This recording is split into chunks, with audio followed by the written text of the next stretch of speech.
ओम बच्चों, आज हम वसंत भाग 3 के प्रथम पाठ ध्वनि का अध्ययन करेंगे। इसके कवि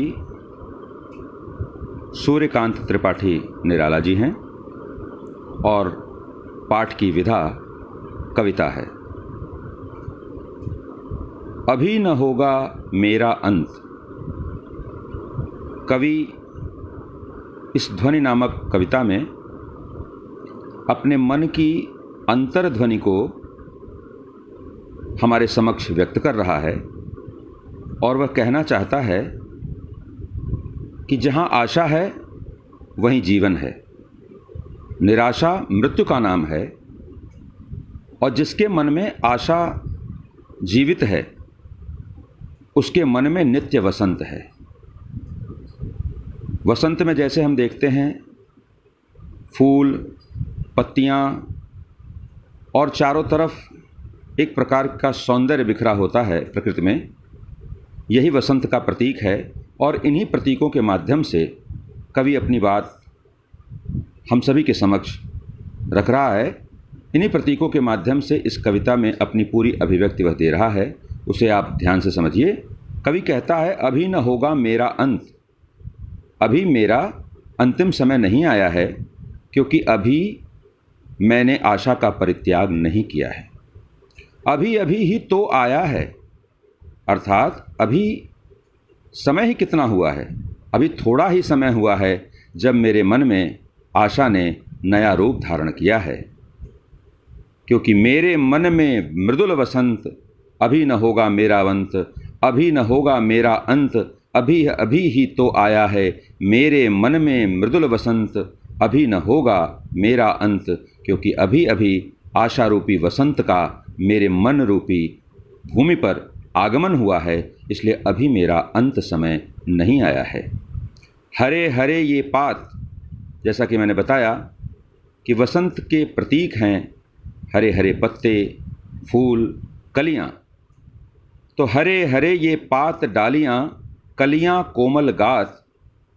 ये जो हरे हरे पत्ते हैं, डालियाँ हैं, कलियाँ हैं, और इनके जो कोमल कोमल स्वरूप में जो हमारे सामने बिखरी हुई सुंदरता है, जो सौंदर्य है, उन सबको संकेत करते हुए, उन्हें अपनी आशा और इच्छाओं का प्रतीक मानते हुए कवि कहता है कि ये सभी मेरे जीवन में नए वसंत के आगमन के प्रतीक हैं। ये सिद्ध करते हैं कि अभी मेरे मन की इच्छाओं में वसंत आया है। यह अंत समय अर्थात पतझड़ का संकेत नहीं है। मैं ही अपना स्वप्न मृदुल कर फेरूंगा निद्रित कलियों पर, जगा एक प्रत्यूष मनोहर। जैसे प्रातःकाल के समय हम देखते हैं कलियों पर छोटी छोटी ओस की बूंदें जमी होती हैं, कलियाँ खिली नहीं होती हैं, वो संपुटित होती हैं। उन कलियों को इंगित करते हुए, उनकी ओर संकेत करते हुए कवि कहता है, मैं अपने सुनहरे सवेरे के रूपी हाथों से एक सुंदर प्रभात के रूप में इनको अपने हाथों के स्पर्श से जगाऊंगा, इन्हें पुष्प बनाऊंगा। और जब ये पुष्प बनेंगी तो पुष्प पुष्प से तंद्रालस लालसा खींच लूँगा मैं। तो प्रत्येक फूल को आलस्य में विस्मृत नहीं होने दूंगा, जीवन पथ से भटकने नहीं दूंगा। मैं उन्हें नए मार्ग में सचेत करूंगा। पुष्प पुष्प से तंद्रालस लालसा खींच लूँगा मैं, अपने नव जीवन का अमृत सहर्ष सींच दूंगा मैं। और अपने नूतन जो संदेश है कवि का, जो उसके मन में नूतन इच्छाओं का जो श्री गणेश हुआ है, उसके माध्यम से उनमें वो नया जीवन प्रस्फुटित करेगा, उनको नए उद्देश्य के लिए सज्ज करेगा, उनको तैयार करेगा, और ताकि वो अपने जीवन उद्देश्य को प्राप्त करें। द्वार दिखा दूंगा फिर उनको, हैं मेरे वे जहाँ अनंत, अभी न होगा मेरा अंत।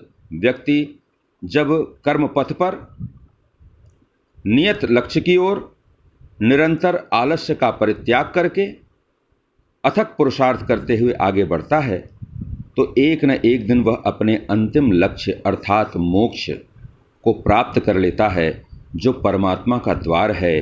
तो है मेरे वे जहाँ अनंत से कवि का आशय है कि मैं इन फूलों को, जो हमारी आने वाली संतति है, उसकी ओर संकेत करते हुए, क्योंकि फूल ही फल लाते हैं, तो जो आने वाली पीढ़ियां हैं उनकी ओर संकेत करते हुए कवि कहता है, उनके मन में आलस्य को सर्वथा समाप्त करके मैं उद्देश्य के प्रति ऐसी ललक जगाऊंगा कि एक दिन वे इस मार्ग पर चलते हुए परमात्मा के चरणों तक भी पहुंच जाएंगे।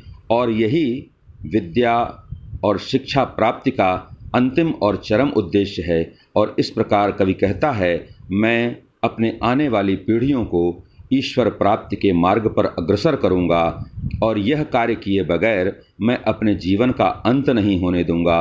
और ऐसी ध्वनि उसके मन में बार बार उठ रही है। और उस ध्वनि को इस कविता के माध्यम से व्यक्त करते हुए निराला जी कहते हैं कि मुझे अभी अपने आने वाली पीढ़ियों के मन में एक नए प्रकार के अनुराग का, एक नए प्रकार के उद्देश्यपूर्ण कर्म का श्री गणेश करना है। इसलिए अभी यह कार्य पूर्ण किए बगैर मेरा अंत नहीं होगा, अभी न होगा मेरा अंत।